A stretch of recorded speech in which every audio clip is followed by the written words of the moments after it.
اللهم محمدا في جميع أفعاله ومحمد اللهم صل عليه مع صحبه وآله صلاة تكون لك رضاء ولحقه أداء. أما بعد، د رسول صلى الله عليه وآله وسلم د سیرت یو دیرشمه برخه د عقبې سره د اهل یثرب دویم بیعت. د بیعت د 14 کال د حج په موسم کې چې د 1422 میلادي کال د جون د میاشتې سره برابر و، د مدینه منورې د مسلمانانو څخه 93 نفر نارینه مسلمانان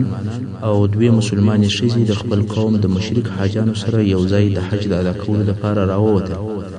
تاسو ته معلومه ده چې مشرکانو هم حج کوي او دغه مسلمانانو هلته په مدینه منوره کې یا پر لارې سره وویل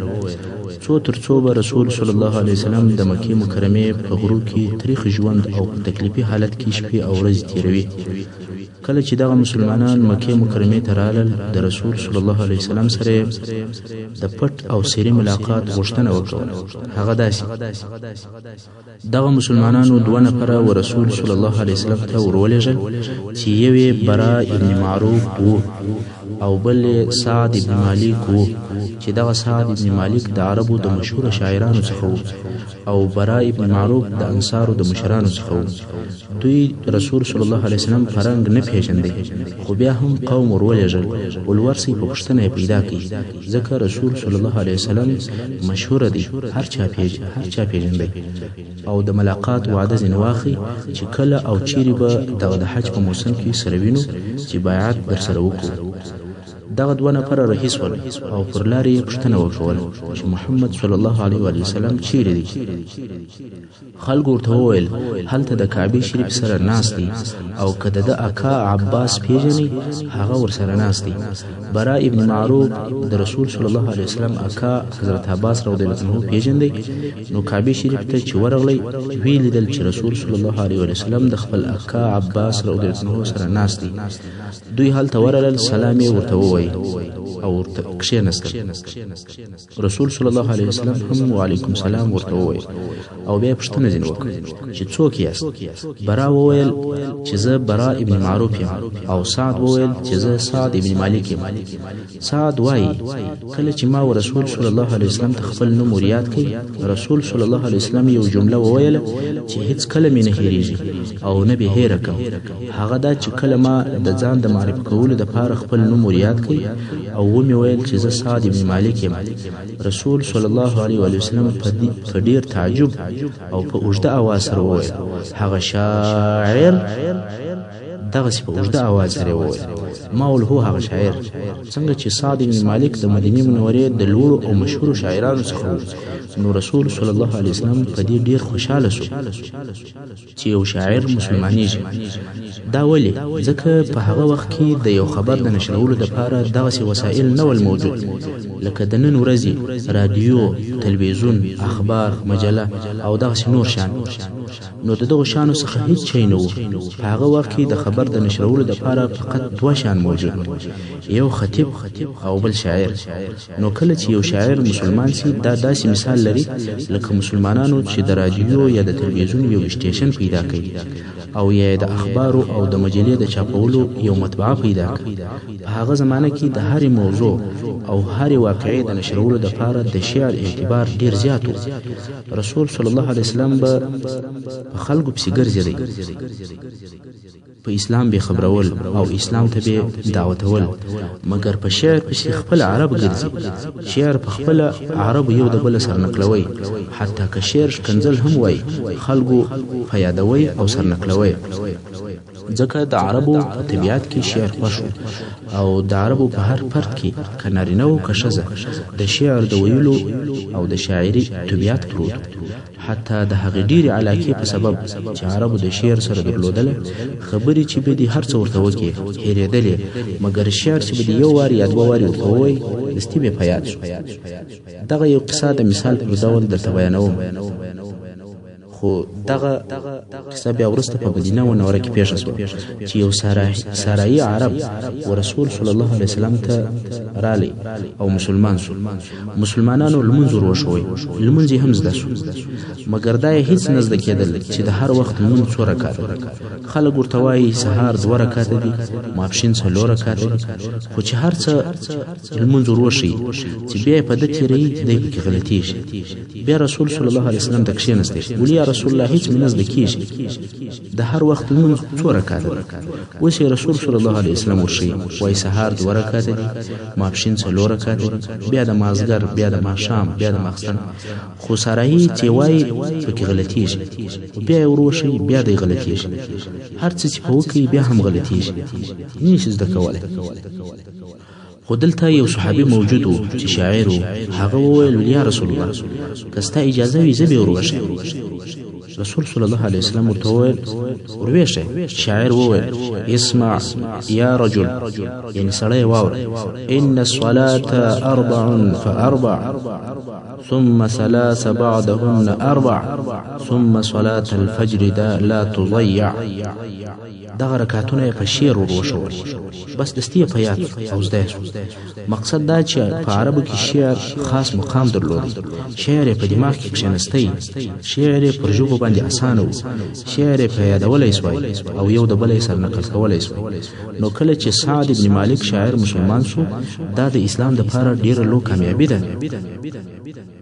ځکه د ده د شعر په واسطه و اسلام ته دعوت نشریږي. بل چا داسې د اسلام دعوت نسوی نشرولی لکه یو شاعر چې د خپل شعر په واسطه اسلام نشروي. نو خود رسول صلی الله علیه وسلم د سعد ابن مالک په اسلام ډیر خوشاله شو، او بیا رسول صلی الله علیه وسلم د دغه 2 نفرو سره وعده وکوله چې په پلانې شپه به د عقبې سره په پټه سره یو ځای کېږو او هلته به ملاقات سره کوو. عقبه په مینا کې د جمرة الاولی سره یو کوچنی غر دی. اوس به د دې قصې روایت د انصارو یو مشر ته پرېږدو چې د دغې تاریخي ټولنې او اجتماع هغه چې د شرک او د اسلام د مقابلې و ورځو ته تغییر ورکوي او حالاتو ته تغییر ورکوي چې دا صحابي به پخپله راته بیان کړي. کعب ابن مالک الانصاري رضی الله عنه وایي موږ د مدینې منورې څخه د حج دپاره مکې مکرمې ته رالو او د رسول صلی الله علیه وسلم سره مو د ایام تشریق د منځ په شپو کې د عقبې سره د ملاقات وعده وکړه. څو هغه شپه راورسېدله چې موږ د رسول صلی الله علیه وسلم سره په هغه شپه د ملاقات وعده درلوده. په دې سفر کې پر نور مشرکانو علاوه زموږ د قوم د مشرانو څخه یو مشر او زموږ د اشرافو څخه یو شریف نفر چې عبدالله ابن عمرو ابن حرام چې دی هم مشرک و، دا هم راسره و. که څه هم موږ خپل حال زموږ د قوم له مشرکانو څخه پټ ساتلی و، خو دغه عبدالله ابن عمرو د دې سره مو په دې باره کې خبرې وکولې او موږ ورته وویل یا ابا جابر ته زموږ د اشرافو او د مشرانو څخه یو شریف او یو مشر یې، موږ دغه ستا په حال باندې نه یو خوښ، موږ نه غواړو چې سبا د دوزخ اور په تا بلې شي. بیا مو اسلام ته دعوت کوي او د رسول صلی الله علیه وسلم د ملاقات په وعده مو هم خبر کوي. عبدالله ابن عمر اسلام قبول کړي او عقبې ته هم را سره حاضر شو او د 12 نقیبانو د جملې څخه هغه چې په وروسته کې وټاکل شول دی هم یو نقیب و. کعب ابن مالک رضی الله عنه وایي موږ هغه د وعدې په شپه باندې د خپل قوم سره چې مشرکان ول په خپل ځای کې بيدو شو. کله چې د شپې 3 حصہ تېره شوه موږ مسلمانان د رسول صلی الله علیه وسلم سره د وعده وځای ته یو او په پټه رهي شو څو د عقبې سره په هغه شیله کې ټول سره یو ځای شو. موږ ټول 3 نفره نارینه وو او 2 ښځې را سره وې چې یوه نصیبه بنت کعب چې په ام عماره باندې مشهوره وه او بله اسماء بنت عمرو وه چې ام منیع یا ام منیع ورته ویل کېدل. موږ په دغه شیله کې سره یو ځای شو او د رسول صلی الله علیه وسلم د راتګ انتظار مو کوو څو چې رسول صلی الله علیه وسلم رالی او د سره د اکا عباس ابن عبد المطلب هم ورسره و او عباس په دغه وخت کې د خپل قوم پر دین و، خو بیا هم دا خوښه وبلل چې د خپل وراره په معامله کې حاضر وي او ځان ته پوره اطمینان حاصل. موږ مخکې وویل کله چې برا ابن معروف او سعد ابن مالک د رسول صلی الله علیه وسلم سره د ملاقات وخت او ځای ټاکي، عباس رضی الله عنه هم هلته حاضر و. دغه دوه نفرو نه غوښتل چې د عباس رضی الله عنه په حضور کې دغه د ملاقات خبرې وشي، ځکه عباس رضی الله عنه هغه وخت اسلام ته لا نه و داخل شوی. خو رسول صلی الله علیه وسلم ورته وویل خبرې په ښکاره سره کوي، دا زما اکا دی، مطمئنه اوسئ. نو د ملاقات وعده د عباس رضی الله عنه په حضور کې وشوه. کله چې بیا د وعدې شپه راورسېدله، عباس رضی الله عنه رسول صلی الله علیه وسلم ته ټینګ شو چې زه هم در سره ځم، او رسول صلی الله علیه وسلم هم د ځان سره ملګری. کعب ابن مالک رضی الله عنه وایي اول هغه څوک چې په دغه اجتماع کې خبرې وکړي هغه عباس ابن عبدالمطلب د رسول صلی الله علیه وسلم اکا و، او په پوره صراحت سره دغه مسؤلیت چې زموږ انصارو پر غاړه باندې راولیدی د هغو خطرونه راته بیان کړل او ویې ویل یا معاشر الخزرج، محمد صلی الله علیه و وسلم په موږ کې هغه مقام لري چې تاسو ته در معلوم دي. موږ د هغو کسانو څخه ساتلی دي چې د رسول صلی الله علیه وسلم مخالف دي. دی صلی الله علیه وسلم په خپل قوم کې په عزت دی او د دشمنانو څخه ساتل شوی دی. خو رسول صلی الله علیه وسلم ستاسې په غوښتنه اوس غواړي چې ستاسې سره ولاړ شي. که تاسې په هغه څه سره وفا کولی شئ چې د ده سره مو وعده کړې ده او د ده د مخالفینو څخه یې ساتلی شئ، نو تاسې او دغه مسؤلیت. او که تاسې د رسول صلی الله علیه وسلم د درتګ یا در هجرت کولو وروسته رسول صلی الله علیه وسلم یوازې پرېږدئ او د رسول صلی الله علیه وسلم او دشمنانو ته ورتسلیموئ،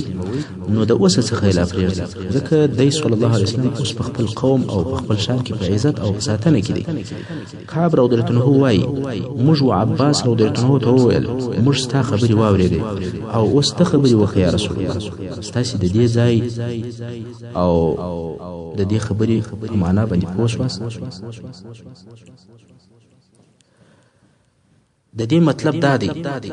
یعنی موږ په ټینګ عزم او ثابت تصمیم په پوره شجاعت او په کامل ایمان په صدق او په اخلاص سره دغه لوی مسؤلیتونه قبلوو او هغه خطرناک عواقب تحملوو.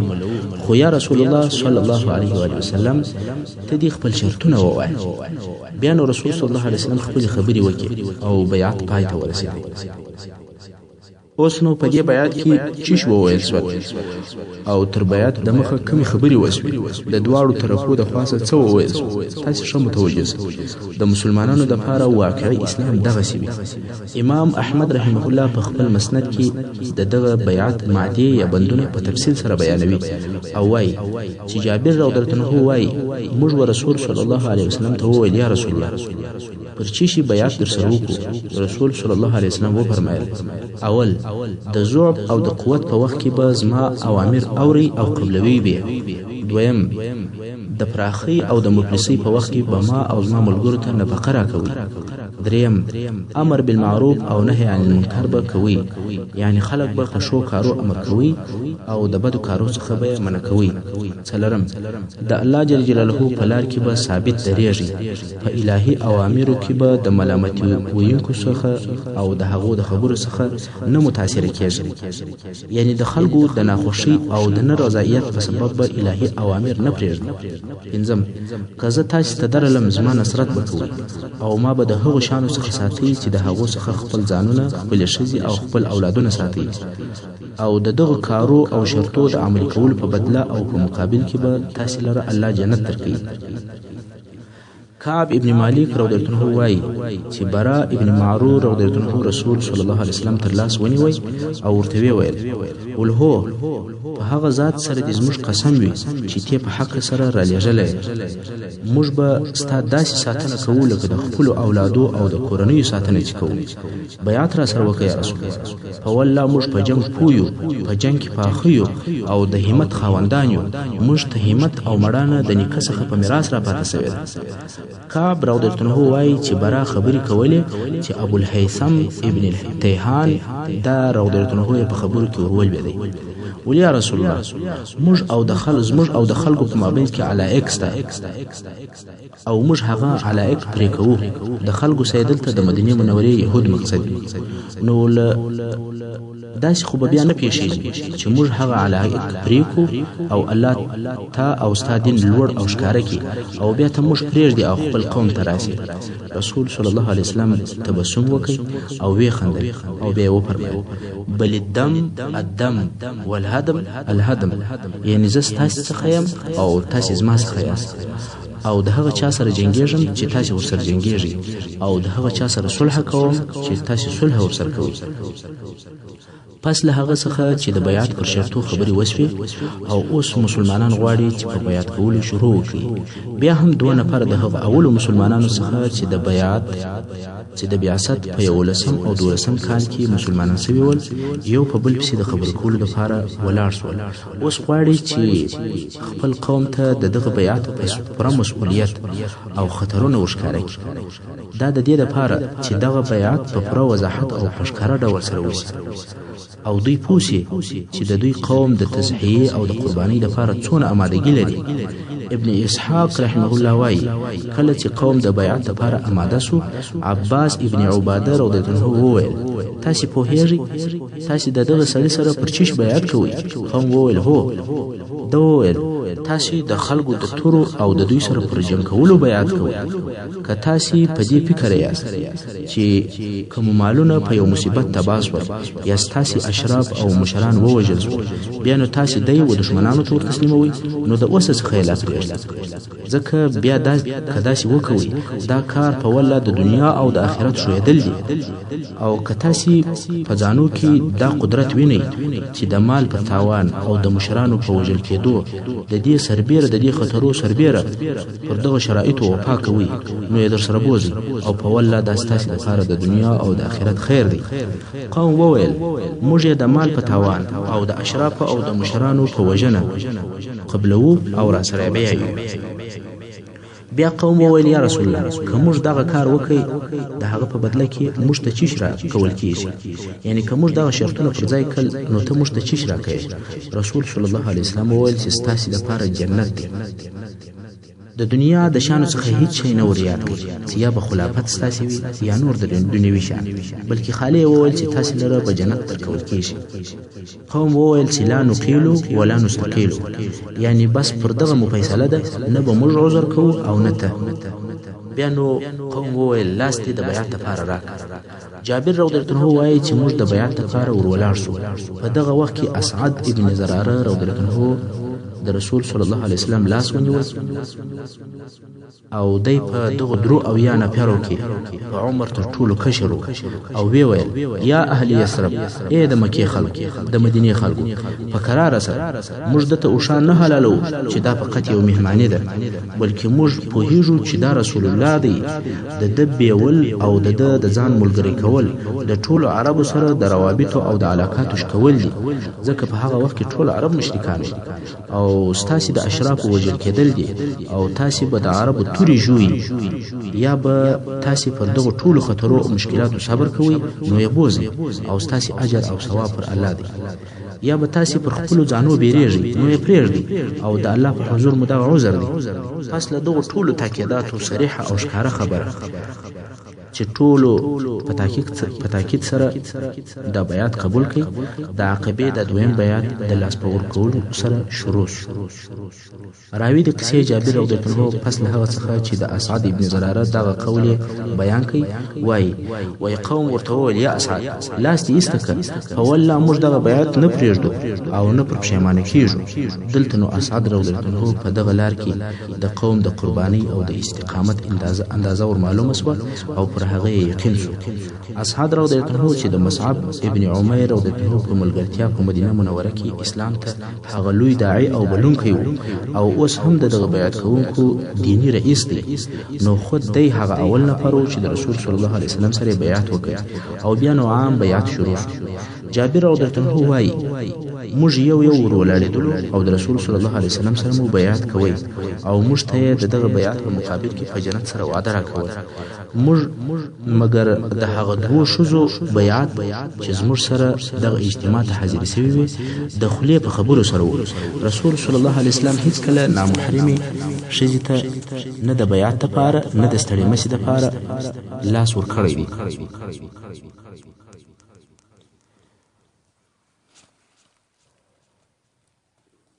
دغه بیعت په اسلام کې پر جنگ او پر جهاد اول بیعت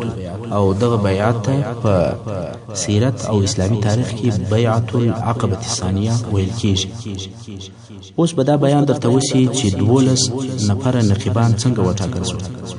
پس له هغه څخه چې بیعت پای ته ورسېدی رسول صلی الله علیه وسلم د دوی څخه وغوښتل چې د خپل میان څخه 12 نفره مشران وټاکي چې هغه به پر خپل قوم نقیبان وي یعنی د خپل قوم له طرفه د دغه بیعت د بندو یا د مادو د عملي کولو مسؤله او ضامنان دوی دي ډیر ژر او په دغه وخت کې دغه 12 نفره وټاکل شول چې 9 نفره د خزرج د قبیلې څخه ول او 3 نفره د اوس د قبیلې څخه ول او دغه نقیبانو نمونه په دې ډول سره هغه کسان چې د خزرج د قبیلې څخه ول هغه اول اسعد ابن زراره ابن عدس دویم سعد ابن ربيع ابن عمرو دریم عبد الله ابن رواحه ابن ثعلبه څلورم رافع ابن مالك ابن عجلان پنځم براء ابن معرور ابن صخر شپږم عبد الله ابن عمرو ابن حرام وم عبادات ابن سامد ابن قيس اتم سعد ابن عباده ابن دليم نم منذر ابن عمرو ابن خنيس او هغه کسان چې د اوس د قبیلې څخه ول هغه اول اسید ابن حضیر ابن سماک دویم سعد ابن خیثمه ابن الحارث دریم رفاعه ابن عبد المنذر ابن زبیر کله چې دغه مشران یا نقیبان وټاکل شول رسول صلی الله علیه وسلم د هغو څخه د مشرانو او د رئیسانو په صفت بل عهد او وعده واخیستله او ورته ویې فرمایل تاسې د خپل قوم داسې کفیلان او ضامنان یاست لکه حواریین چې د عیسی ابن مریم علیه السلام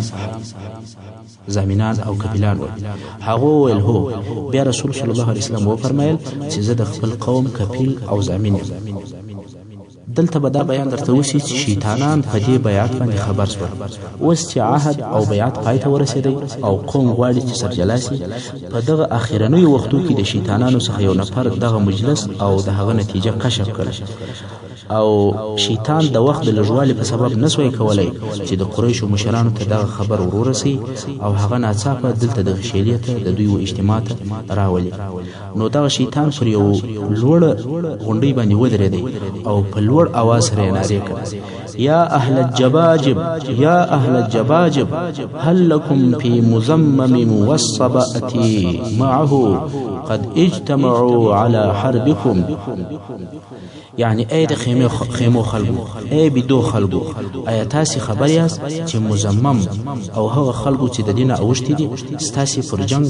اتفاق وکړي شیطان علیه اللعنه دلته د محمد صلی الله علیه وسلم پر ځای باندې مزمم ووایي ځکه کفارو د خپل عناد او عداوت په سبب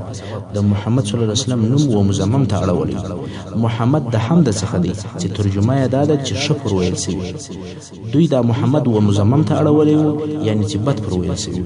خو رسول صلی الله علیه وسلم فرمایي الله زه د کفارو د بد ویلو څخه خلاص کړی وم ځکه دوی به مزمم ته بد ویل او زه خو مزمم نه یم زه محمد یم شیطان په لوړ اواز دغه ناره وکول رسول صلی الله علیه وسلم وفرمایل دا د عقبې شیطان دی او وی ویل والله یا عدو الله تا ته به در فارغه شو ای د الله دشمنه رسول صلی الله علیه وسلم مسلمانان امر کړ چې خپل ځایو ته ولاړ شي دغه د شیطان ناره د مینا ټول خلکو که مسلمانان ول که کفارو هغه ټول واوریدل سعد ابن معاذ رضی الله عنه چې دغه ناره اوریدلې و ولاړ شو او توره یې پورته کړ ولیا رسول الله قسم په هغه ذات چې ته په حق سره را لېږلی که ستا خوښه او اجازه وي د ټولو مینا پر خلکو به سبا په توره حمله و سبحان الله د اولې لحظې څخه د رښتیاو میدان رالی او دغه درو اویا نفره دونه امادګي او دونه شجاعت ښکاره کړي چې یوازې دوی د ټولو حاجانو سره نه بلکې د ټولو مشرکانو سره جنګېږي د دوی اخلاص او صداقت همت او مړانه د اولې لحظې څخه ثابته شوه خو رسول صلی الله علیه وسلم وفرمایل په دغه نوی امر سي مګر خپل ځایو ته ولاړ سي. نو خلک ولاړل او تر سهاره بیده سول. قریش چې دا خبر واورېدی په دوی کې بیره او تشویش پیدا شو، ځکه دوی د دغسې بیعت په خطرناکو عواقبو پوره پوهېدل چې د دوی مالونه او ځانونه څونه په ضرر کې ولیږي. نو یې تحقیقات شروع کړل چې زموږ پر جنگ چا او څنګه اتفاق کړی. د تحقیقات نتیجه په یقیني ډول سره نه بلکې په خیالي او اشتباهي ډول سره دا راووتل چې ښایي اهل یثرب د رسول صلی الله علیه وسلم سره اتفاق کړی وي.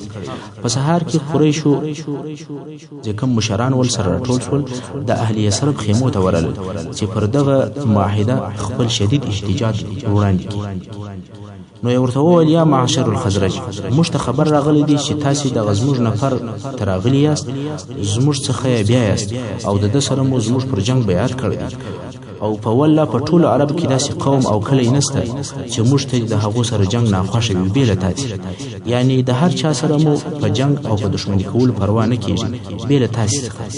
او هغه هم ستاسې د عزت په سبب. نو تاسې هم باید داسې کار ونه کړئ چې هغه زموږ او ستاسې د جنگ سبب وګرځېږي.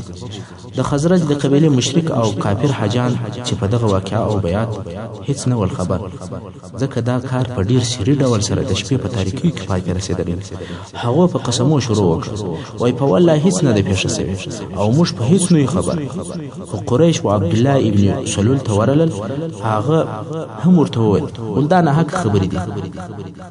داسې هیڅ نه ده پیښه سوې او زما قوم زما څخه داسې کار نه پټوي. که دوی داسې مهم کار کولی خامخا یې زه د دغه امیر ګرځولم. مګر هغه مسلمان حاجان چې دغه اجتماع ته حاضر سوي ول او دغه اتفاق یې کړی یو بل ته سره ګوري او پټه خوله دي، هیڅ نه وایي، نه د هو خبره کوي او نه د یا خبره کوي. قریشو د یثرب د کفارو خبره ومنله او نا امیده مکې مکرمې ته ولاړل او دوی دا ومنل چې دغه د رارسېدلی خبر درواغ دی. خو بیا هم په دغه باره کې معلومات کوي، بحث او څېړنې کوي تر څو دې نتیجې ته ورسېدل چې هو دا خبره صحیح ده او بیعت هم سوی دی. خو دا معلومات هغه وخت ورته یقیني سو چې حاجان د خپلو وطنو و طرف ته رهي سوي وو. نو قریشو ډېر ژر خپل فارس پهلوانان ولېږل چې د یثرب حاجان راوګرځي. مګر دا کار پس له ډېره وخته سو. حاجان ټول ځینې تللي ول، فقط 2 نفره یې وروسته پاته وو چې یو یې سعد ابن عباده او بل منذر ابن عمر رضی الله عنه وو. قریشو د هغو د نیولو کوشش وکړ، مګر منذر رضی الله عنه بیا هم ځینې ولاړ او سعد رضی الله عنه یې ونیوی، لاسونه یې په غاړه کې وتړل، په وهلو او په کشولو یې مکې مکرمې ته راوستل. دلته یې وهي او دغه پوښتنې ځین کوي چې تاسې د محمد صلی الله علیه وسلم سره اتفاق کړی دی. سعد رضی الله عنه انکار کوي. سعد وایي د دغه وهلو په وخت کې یو جګ سپین پوستی سړی راغلی چې ښه روښانه مخ یې و. دا سړی د قریشو یو مشر معلومېدی. سعد وایي چې زما دا امید ورته پیدا سو چې ښایي دغه سړی به مې د وهلو څخه خلاص کړي. نو مې ورته وویل چې د دغه خلکو څخه مې خلاص کړي. هغه سړی چې رانږدې شو نو پخپله یو ټینګ سوک وویل او بیا وروسته پوه سوم چې دغه سړی ابو جهل علیه لعنه. سعد وایي چې سبحان الله، شکل یې یو شی او عمل یې بل شی. د قریشو دغه وهل دوام لري. قریش غواړي چې سعد ابن عباده اقرار وکړي او وهي خو دی بالکل منکر دی. په حاضر خلکو کې یو نفر ناست دی او دغه وهل ویني، نو زړه یې پر وسوځل. ورته ویل چې یا سعد، د قریشو د مشرانو څخه یو څوک نه پیژنې چې خلاص دي؟ سعد وویل هو پیژنم. ول څوک پیژنې؟ ول مطعم ابن عدي او حارث ابن حرب پیژنم. اصلا د دغه 2 نفرو تجارتي قافلې د سعد ابن عباده رضی الله عنه په جوار کې د مدینې منورې په منطقه کې تیرېدلې. دغه سړی د باندې ووتی، نارې یې کړې ولیا مطعم ابن عدي یا حارث ابن حرب، یو سړی چې د باندې څخه د مکې مکرمې او حدود ته راغلی دی او تر وهلو لاندې دی، ستاسې په نامه باندې نارې وهي. دغه 2 نفر راغلل، ویلیدل